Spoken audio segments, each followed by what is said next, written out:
Hi. Morning, my darling. Sorry, I Hi. have no idea what was going on there. Oh, it's fine. It's fine. How are Hey, you? I'm good, thank you, my darling. How are you? I'm good, thank you. Just trying to keep busy during quarantine. Yeah, I mean, that was my first question is how are you doing through this madness? Like, Well, now I'm doing like online school, so I think that's been quite different for those of teenagers who obviously weren't homeschooled beforehand. So I think it's definitely very different. I thought I'd be getting more used to it as time goes by, but it feels like I'm just starting to feel more overwhelmed because we're yeah, just getting so much work. So, yeah, just trying to keep myself sane during yeah. the past like 6 weeks. It's scary, isn't it? Because I feel like, do you have like roller coaster days where sometimes you're like, okay, right, let's just relax, and then other days you're just in panic and you're like, what is going on? What am I doing today? So Yeah, because like today, it's like after the weekend, on the weekends I just relax because I obviously wouldn't usually have school. And when yeah, I'm back on Monday, just kind of like, oh, there are free homeworks. And then when I log back onto it, it's like teachers are just putting up more work and it's God, honestly, it's insane. But then on some days, it feels like I don't have much to do. So it yeah, just it's very unpredictable. It's very yeah. unpredictable, which is not like how school usually is. So No, very different routine. very, very different. So different. And I think it's just so important. And that's one of the reasons why I'm doing these is that if you're struggling or if you're feeling a bit squiggly about this whole thing, like it's okay because you're not on Yeah. your because it's madness. But so Vanessa, thank you so much for talking to me. Um, Thank you. so I stumbled across you, and I think likewise you did with me, was through Rihanna, wasn't it? Yes. Darling Rihanna. So yeah, I have so many questions and I can't wait to see. So we'll come on to you as an incredible person in a minute. Thank you. But I just wanted to know, what have you been doing to keep busy during lockdown? What I've decluttered, organised, and cleaned a lot of things. lovely. So, this is probably a nice time for my mum because I've done so much cleaning, like up my room, organising different things in my room. So I think she's been very happy with me doing that, Yeah, just like any parent would be. yeah, I've been binge watching a lot of Netflix. I've yeah, watched a lot of movies. I've probably rewatched like different movies already as well. yeah. Um, on most days, like I don't really have much spare time because I'm either doing like Uh, inspiring Vanessa or I'm like doing schoolwork. So on the yeah. days I actually like take a day off, then Yeah. I'll actually have time to like focus on myself or just relax for the day. Yeah. I think, yeah, very important that you do. What are you missing the most during lockdown? What's the one thing you're like, oh, I just miss? I would just say like social interaction Yeah, because like I miss my friends so much. Like we all miss each other. So I think it's been quite hard. But like I FaceTimed a couple of my friends like do work or like to do face masks or just to oh, like that's, just kind of like see each other and just kind of catch up on how they're feeling about COVID-19.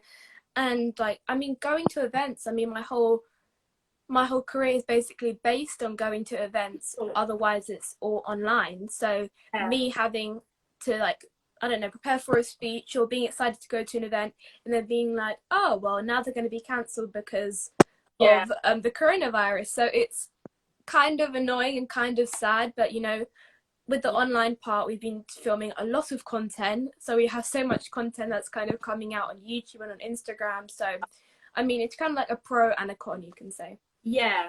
So the first thing when everything's lifted, and I say back to normal, I mean, I doubt it's going to be quite normal, but what's the first thing you're going to head out and do?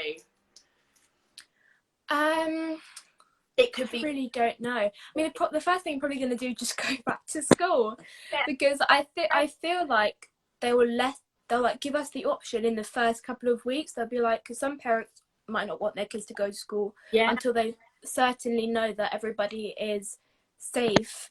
So yeah, I think I'll be one of the first people to be like, I'm getting out of my house straight away. Like I'm going to school, and I would never say that. I never think of saying that in a million years. But obviously, after or during all this, we kind of realized how many things we took for granted. Yeah. So I think the first thing I'll probably do is just head back to school, or I'll go to like the cinema, because me and my mum love going to the cinema and love watching movies. So we've just kind of been having mini movie nights at home, but I do miss the cinema. So that'll probably be the first place I go after school. Lovely. Yeah, I think it's yeah, just hugging your friends, and that's the Exactly. thing. So we are super lucky, and we do have to, again, not take for granted how we can do this. Like, you can FaceTime friends, and everything is with a screen at the minute, and then you're kind of like downtime, Netflix, and you're in front of a screen again. You're like, oh my goodness, like, I just want to see somebody. So yeah, no, definitely. Friends. Okay,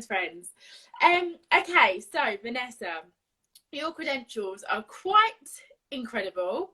I mean, we've got motivational speaker, you're a blogger, influencer, podcast host, author, and / a model. I mean, I don't know where to I mean, it's incredible. And how old are you? Thank you. 13. You're 13 years old. So is that 8 or 9 at school? 8. Well, year 9. Yeah. Oh gosh. So you're year 9. So I'm one of the youngest. Oh, are you? Oh, yeah, my birthday's in August. Oh, so it's kind of like, it's kind of like, people, yeah, you're in year 8 then. And I'm like, no, I'm actually in year 9. And they're like, whoa, really? That means you're going to be doing your GCSE soon. And I'm like, yeah, I'm one of the youngest in my class. So I'm one of the youthful ones. Absolutely. That's only going to get better with age as well. So enjoy that. But so tell me all about it. So how do you become a motivational speaker at 13? Where does that come from? I mean, I started when I was 9. Yeah. So I feel like it's just kind of having a realization. That was what happened to me. Because beforehand, I would have never known what an entrepreneur was, or what a business owner was, or that you could have your own business, or you could even be a motivational speaker. I'd never heard those words before, or seen that as a job or a career. Yeah, they're like, do you want to be a hairdresser, or do you want to work in a shop? It's never an entrepreneur. Yeah. Said all those. So I mean, it was like one of the out of the ordinary jobs. So obviously at school, I would never have heard of that. So when my mum started her personal development journey, I started to kind of go to the events, because it's just me and my mum. We're just our own little team. So she didn't want to like get a babysitter or anything. So I would just go to the events with her. So even though I'll probably be in the corner of the room watching like a TV show on my iPad, I'll still be subconsciously taking in all that information. So I think it kind of just had a realization for me when we attended one of the other events. And I was like, well, speaking on stage and helping people at the same time is something that I wanted to do. So it just kind of came along that way. So I think for anybody who wants to be a speaker, just kind of think of the purpose of why you're doing it. And if it's for other people, then you're going to get really far. Wow, that's fascinating. You know what? I obsess about how people end up where they are. I find it fascinating. And, it's just all about opportunities, and just, that's mad. Like, your mum's just like, no, I haven't got a babysitter. I've just got to take her along with me. And I love that. Thank you. Heard of, oh my goodness, what's her name? She is a female boxer, black girl. Oh, that's really annoying. Anyway, okay. And she's incredible at boxing. She's a female, etc. And her mum didn't have a babysitter for her when she was doing a fitness class, and she was like, oh, you're just gonna have to go and do a boxing class whilst I do my fitness class. And that was it. Like, she was hooked, and now she's like Olympian. Wow. So it's just mad. That's amazing. Yeah. Kind of like what you have to come with me. But I love that. So it kind of spiraled from there. So what do you love? What's your love? Like, why do you love being a motivational speaker? What's the best thing about it? I mean, I would say that the number one best thing is just kind of like the feedback that I get from others, or just like the impact. Because like the feedback I've gotten, I don't know, from maybe like my book, or maybe like my online program, like some of the kids like messaging me on Instagram, maybe after I speak at a school even, and it's just kind of like, what you said in your speech really helped me, or I started to feel like this differently, or started to like myself more. So just having like that, even if it's the smallest impact, just makes them have one different thought. That's like the biggest thing for me. So I think just like the impact and actually helping people and nurturing people, I think that's the best thing about it. Otherwise they just have the atmosphere. So Yeah. I think just for me as well, I've had a lot of personal growth from it, and my confidence has grown so much. So I think just the main thing is helping others, but I'm also helping myself at the same time. So I think it's just like a beautiful thing. Yeah. That is so powerful. It's so Thank you. powerful. Even if it is for that, you know, that moment that they were listening to you, that they've gone, wow, actually, like, Yeah. it quite literally is a superpower. I mean, Yes. Quite literally, yeah. yeah. So, I mean, you've got quite a following on Instagram. I mean, it's quite colossal. So with that platform, like, obviously that's for what you do, especially, like, what do you really want to communicate on your platform? Like, what's the ultimate goal with all that, with that following? What do you really want to kind of spread? Yeah. I mean, my YouTube is probably mainly about just like different entertainment sources that people can just kind of find. They'll go into my channel and they'll find some type of video that they'll want to enjoy. So it's not really like a niche, you can say, that other people like really want on their content Yeah, like platforms. But for like mainly Instagram, they're just kind of like, you can see my Instagram very bright and colorful, but love. bright colors do make people feel happy. So that's what I kind of want people to come across when they go into my Instagram. It's kind of like, you go through your photo, you might be having like some really boring photos, and then you can Yeah, kind of go into my profile and it's just really bright, and I think it just makes people feel really like uplifted. So yeah, not only that, the colors are bright, and then I have the quotes on there. So I think it's just about making people feel empowered when they go into my account. And yeah, usually, even though Instagram is an amazing platform, just like any other social media platform, because you yeah, can like reach out to new people, but it's still a massive place where people lower down their own self-esteems. So I yeah, wanted to really change that. So when people go into my account, they'll feel more uplifted than comparing themselves to these Instagram models or whatever it is that people are doing nowadays when they're on their phones. So I think just trying to reach out and give that message of confidence and self-love, and just making people feel happy when they go and watch my videos or see a post of mine. yeah. It's a slippery slope, isn't it, with social Yeah. media? But like, I mean, social media wasn't really a thing. I feel like I'm really old.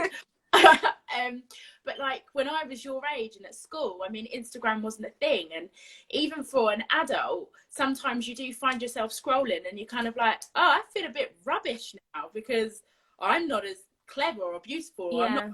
today here.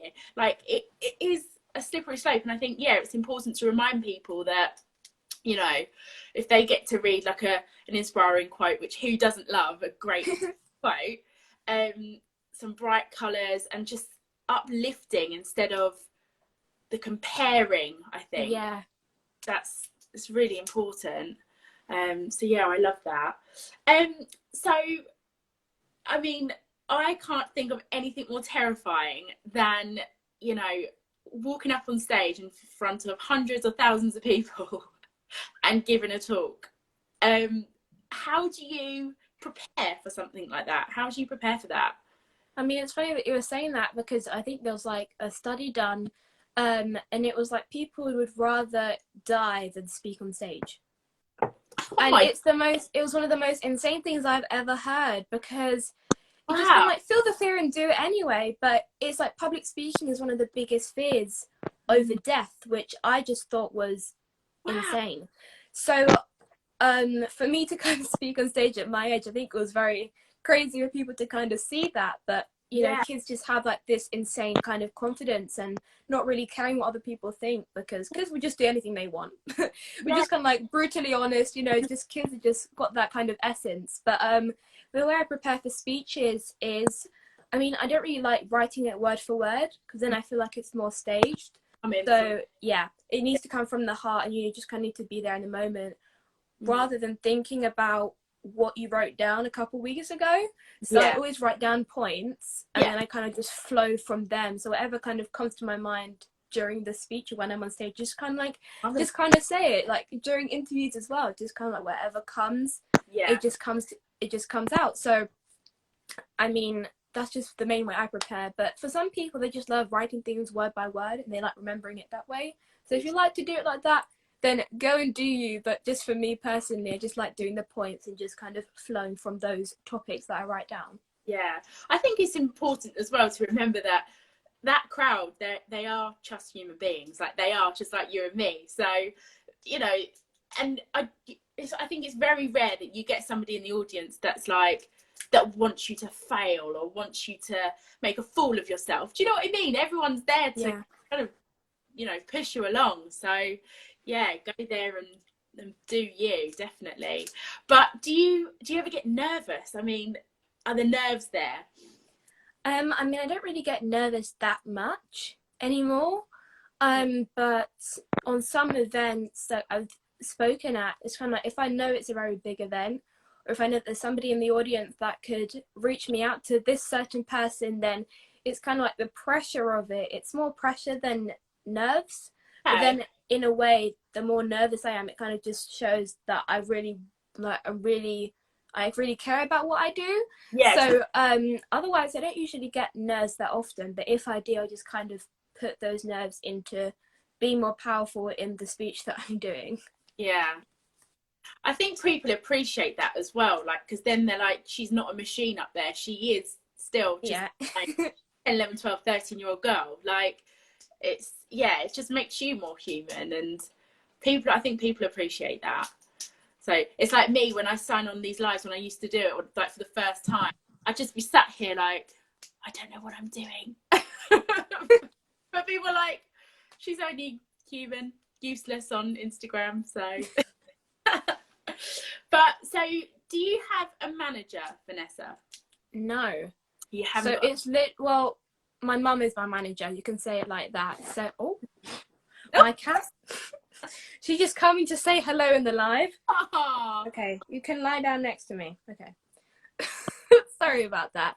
I don't have a manager, but my mum is kind of like my team person, you can say, because she just kind of like, she runs or she monitors my social media account. So it's kind of like, people are, oh, when I was first started, it was like, this 9-year-old girl has a YouTube channel and has Instagram. And it's like, why wouldn't her, like, what do her parents think of that? It's like, actually, you know, my mum monitors my social media accounts. It's not just me running it by myself. Yeah. And it's kind of like, she checks the messages on Instagram. Like, she's the main person that probably will reply back to somebody's messages if there's something rude there, or just to check it. So I think she's just always been there to kind of help me book those events. So in a way, she's not my manager, but I don't really have, like, you know, the manager person, you can say. Yeah.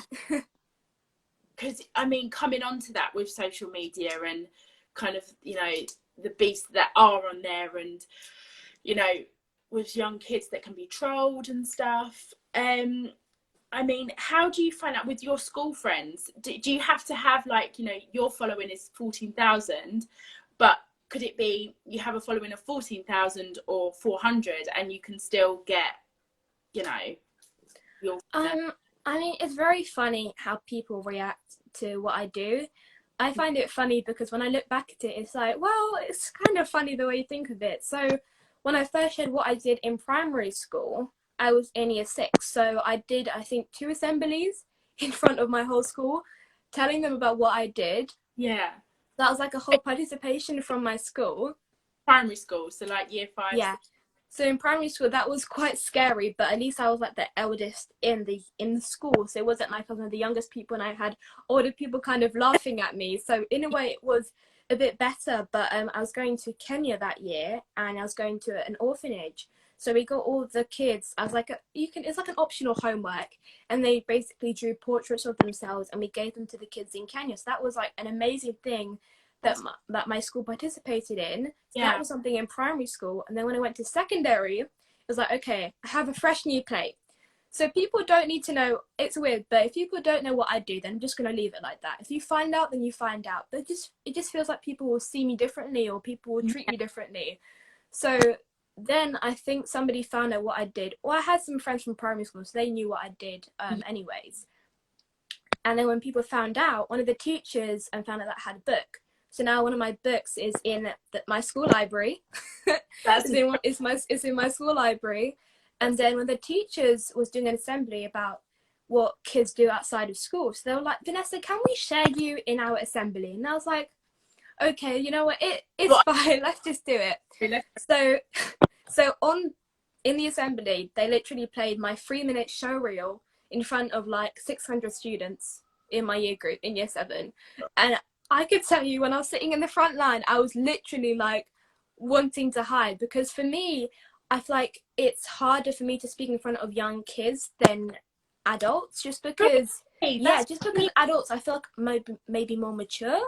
So when I was just kind of watching everyone's reactions, I was like, oh my gosh, she's got YouTube, she's got Instagram, she's got this many followers, and then she's got a book as well. So literally I'm just there hiding in the front row. But I think after that, it's kind of like some people are fine with it, just kind of like, yeah, it's just Vanessa, like what's the big deal kind of thing. It's kind of like, I'm the person you come to for advice in a way, so it's a good thing. And then you have some of those kids who I'd never really spoken to before that kind of come up to me and go, hey, can I have a shout out? And it's kind of like, well so it's just it's like there's not really that much respect there, but and they're just people who don't really understand what I do and just kind of distance away. So I think it's just like a variety of reactions and feedback towards what I do. But otherwise, the people who are my friends and who do care about who I am as a person and don't really care about what I have, how many followers I have on Instagram or my YouTube channel. So I think it's just kind of like keep those people close to me. So otherwise, it's just been a crazy ride from school students about what I do. But it's very funny if I think about it. Wow. And do you know what? And it goes back to, this is what I say with kid modelling. I feel like kid models get kind of a bad rep because you kind of you think, oh, they just want to be in front of the camera. They you know, they love themselves and they're self-centered. Yeah. Whereas actually, in fact, when you get these child models that are 9 years old, they are going into, you know, onto a photo shoot, meeting all these adults, essentially makeup artists, hairstylists, etc., you know, on a photo shoot for their and castings. I mean, the list is endless, right? For their confidence and for their people skills, like, again, the list is endless to just create. I mean, they're just life skills. They are life skills. And whether they become a supermodel or they become an Olympian or whatever, those life skills will be taken to wherever they go. And I think that's incredible. And I think as well, with you saying, you know, you get people that support you, you get people that find, you know, are kind of a bit jealous. You've got to hold those people that support you so close to you and to shrug off the ones that are jealous, because again, you get that when you're 9, you get that when you're 39. So yeah, you might as well get used to it. Totally agreed. It's not a bad thing. Okay, so to you, Vanessa, you're quite clearly a beautiful role model. Thank you. What does being a role model mean to you? I mean, when I first started, when I wanted to be a speaker, or that was something I knew I wanted to do, or I wanted to be a YouTuber, I was kind of looking on Instagram, is there anybody who I can kind of look up to, like somebody from the UK, somebody who's British, somebody who may be mixed race, or who may look like me, or who may be a girl. And there wasn't really anybody I could look up to or get guidance from, or kind of be like, oh, if she does this, then I can kind of do something similar. So I thought to myself, if somebody else, same age as me, wants to be a speaker, but they have nobody else to look up to, if I didn't have the support from my mum, and if they didn't have support from their parents, then they wouldn't have anyone to look up to or to actually reach their goals or what they want to do. So I was like, I'm going to become that role model for them. So I think it's like a big responsibility, because if like, so like, oh my goodness, if you do one thing wrong, then you're just going to lose all like your fan base, or if somebody is going to stop liking you, whatever it is. But it's a responsibility, because you need to make sure you're setting a good example. I am a human at the end of the day, so I think it's not being like brutally honest, but it's just kind of being relatable and being realistic. I Yeah. think there's a big difference between the two of them. So I think just being a role model is amazing, and people messaging me like, oh my god, I look up to you so much, and it's like, thank you. So it's my mum was always telling me, it's like, how you look up to like Zendaya or like celebrities, they look up to you the same way. And for me, I don't really, I just don't, I can't see it, but for other people it's just kind of, they look up to me. So I think it's like one of the best feelings ever. But otherwise, I am very grateful for those who kind of follow what I do. Yeah. Oh, that's amazing. So you kind of, well, I mean, my next question was going to be, who is your role model? So now, obviously, you've kind of established yourself in being a role model yourself. Have you now got a role model the older you've got, or still kind of there's no one in particular that really stands out to you? I mean, there are so many different role models or people who I look up to just because of different like elements that they have. So I would say my main idols or role models is probably my mum, just because she's always been there for me. Like, she's just the person who is always like guiding me with what I do. It's definitely my mum. Yeah. One of the biggest role models that's always been there, like from day one since I was born, obviously. So I think her, I've always like looked up to her throughout my whole life. And then I feel like a lot of actresses and actors, like when I was watching Disney Channel and I kind of saw people on TV, those are the people who I looked up to. So I love Zendaya. People who know me personally know that I very much love her. I adore her. She's an amazing person. Who is this? I love. I don't know who this is. She's an actress. She's in The Greatest Showman, Spider-Man. I see. I think if you see her face, probably recognize her. Yeah. But definitely Zendaya. I love Ellen DeGeneres. Amazing person, love her show, always wanted to be on there. So if any of you guys who are looking in know how to contact her, you know, call me up. And I mean, there are so many other people that I just kind of look up to for different reasons. Like Oprah, it's like very wisdomful, very wise.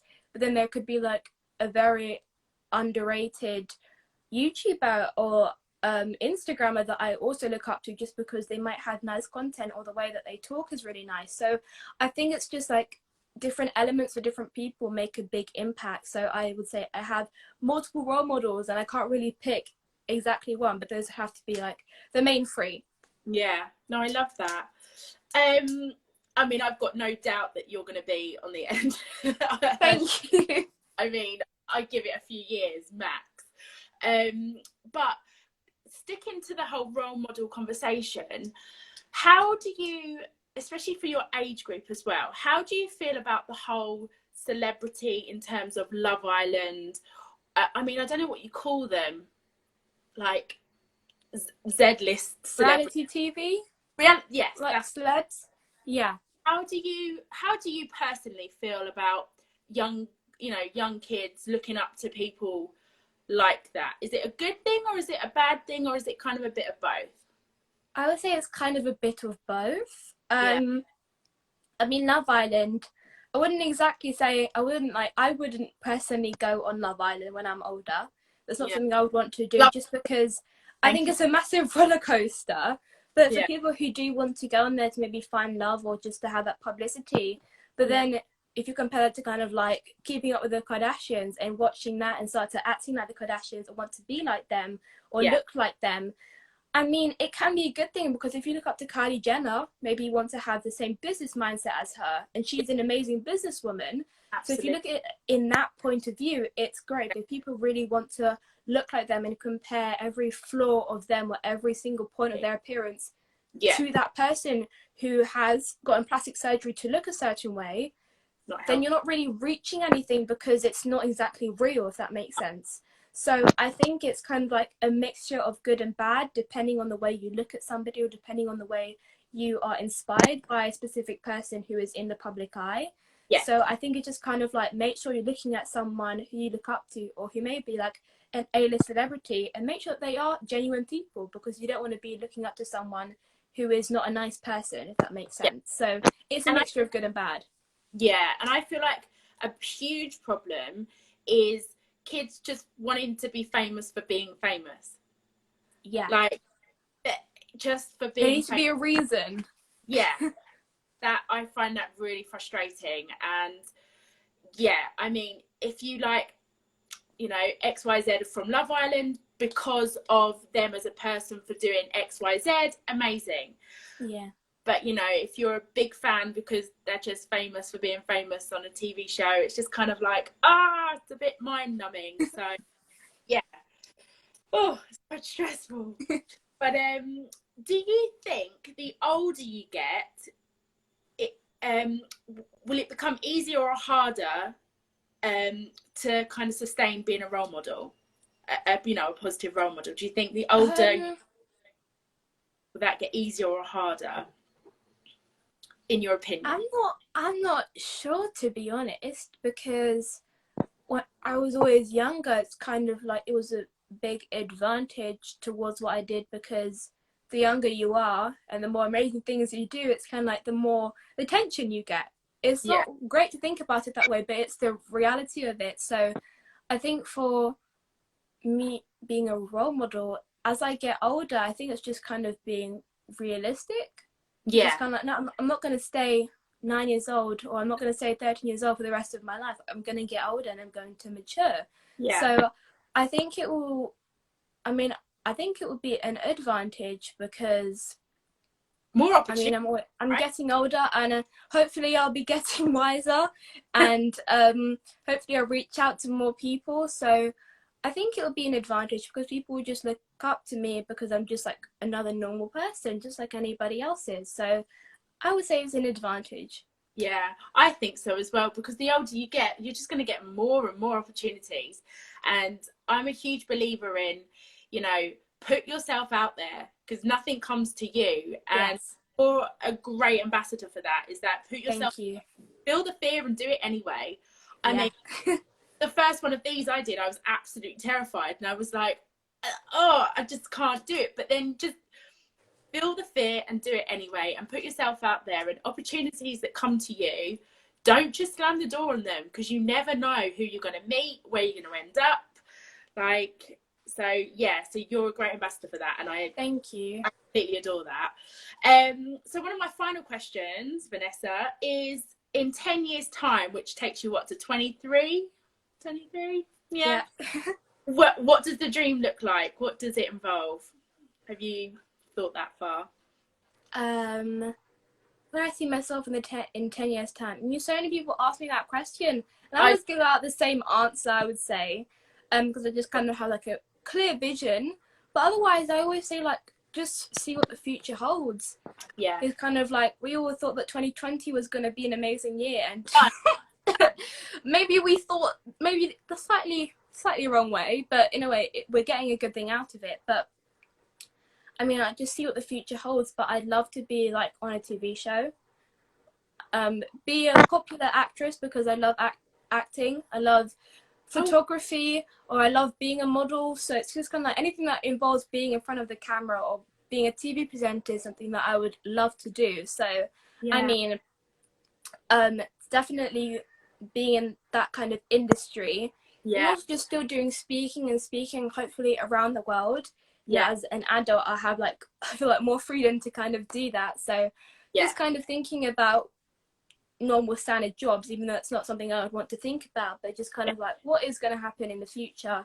Just kind of see what happens, let the universe pick whatever happens, and just go on the correct path, and just kind of follow your gut feeling and follow your heart as well. Yeah, no, definitely. I mean, Rosalind's put there, do you enjoy shooting with Kelcie? We've never shooted before. We've never shot together. We've never met before. So this is our first time that we've ever met, isn't it, Vanessa? So yes, which is my privilege.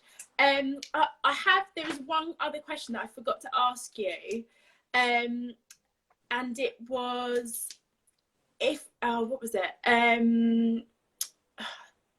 Do you have any advice to other young people wanting to chase their dreams but juggle schoolwork at the same time? That's my last question. I mean, you need to be very organised. That's one of the biggest things for me, because if I didn't have like a very good schedule or a good structure throughout my day, then I feel like I would feel very overwhelmed. I'm definitely not the best person dealing with stress. Like when I'm really stressed out, I have like insane headaches, or like I'll break out. So it's just kind of like having to, what's the word for it? Just kind of having to juggle it at the same time, you can say. So I mean, prioritize whatever you think is best. For me, I'm always trying to prioritize education and school, even though sometimes it does get on my nerves and sometimes it can be very difficult, or I really don't want to do it, but I still do know I need to do it. So on your normal like school hours, you obviously just do your school, and then afterwards you kind of just focus on anything you want to do on the other side. So for me, it's kind of like after I'm done doing my schoolwork, I have like an hour to relax, and then I'd be like, okay, so do I need to film a video? Do I need to write a script for a video? I need to edit a video. I need to do an Instagram live interview.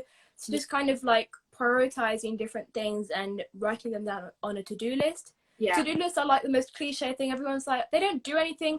Trust me, they definitely do. They definitely do. The tick is just the best feeling. The best feeling. Because you know that you've worked hard and you know that you've done it. And it's just there to remind you what to do, rather than having your mind trying to think about all the things at the same time. So writing it down is probably the best thing that you can do to kind of deal with your schoolwork. I always write down, even if I have a to-do list on my computer, I still write down out on paper all the different works I need to do. Then I put like stars for each day. So it's just kind of like having to be as extra as possible. And just trying to keep organized and still keep yourself sane and keep your mindset really like prioritized as well, and make sure your mental health is being taken care of. Self-care. So it's kind of like prioritize the schoolwork, your hobby, your dream, and self-care, like those. Oh, thank you so much, Vanessa. I've had so much fun. I had so much fun with you as well. Thank you so much for interviewing me. You had some lovely questions. My massive list, I'm sorry. Way longer than I thought. But what are you up to today? You up to much exciting schoolwork? So we're back on Monday, so today is Monday, so a lot of schoolwork to do, so I just need to check on what I need to do, and then hopefully we'll just get through it well and swiftly. I do lots of ticking. Yes. Just keep ticking it off. Exactly. Right, you take care, my lovely, and hopefully I'll speak soon. Thank you. And too. Be good for mum. Yes. And take care and speak soon. All right. Thanks soon as well. Bye. Later, darling. Bye.